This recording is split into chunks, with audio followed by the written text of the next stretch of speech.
बेड़ागढ़ जी नगरी आहे सुर्ग संधो धाम। ये बेड़ागढ़ जी नगरी आहे सुर्ग संधो धाम। जाते आए संत सचो बाबा इरदाराम। जाते आए संत सचो बाबा इरदाराम। इरदाराम साईं इरदाराम। इरदाराम साईं इरदाराम। ये बेड़ागढ़ जी नगरी आहे सुर्ग संधो धाम। जाते आए संत सचो बाबा इरदाराम। इरदाराम साईं इरदाराम। इरदाराम साईं इरदाराम।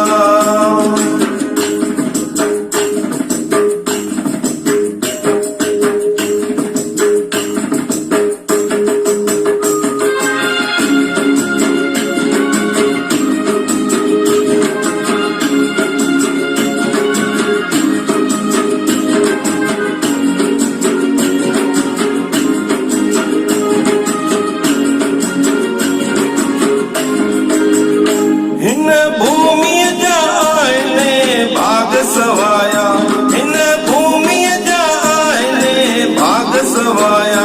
जते बाबा ताराम अची पेर घुमाया। जते बाबा ताराम अची पेर घुमाया। दर्शन लाए लाइन लगे सुबह ऐं शाम।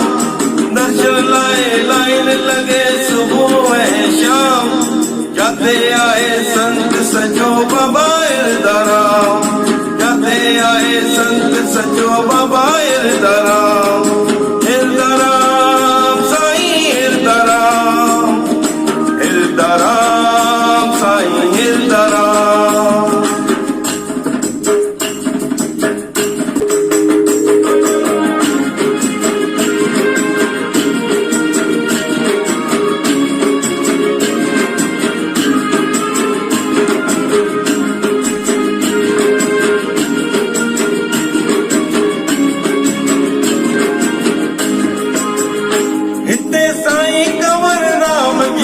वर्षी लगाए इतने साईं कंवर राम जी वर्षी लगाए।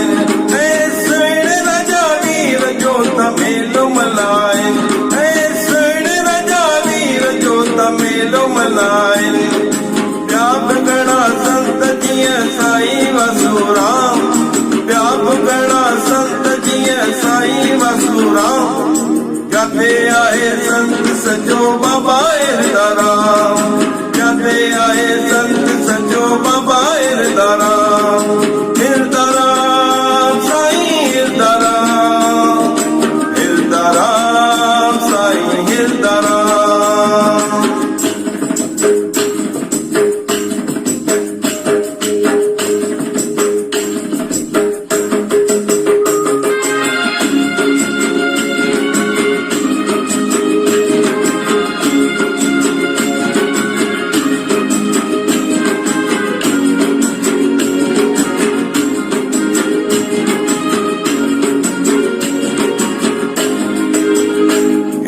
बोले बाबा अम्बे रानी आयन विराजमान।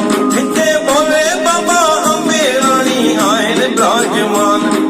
झूलण जे जोत जो बि आए शाही शान।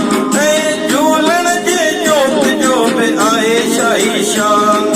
शेवा में लिखल लाल भगत नथुर राम। शेवा में लिखल लाल भगत नथुर राम।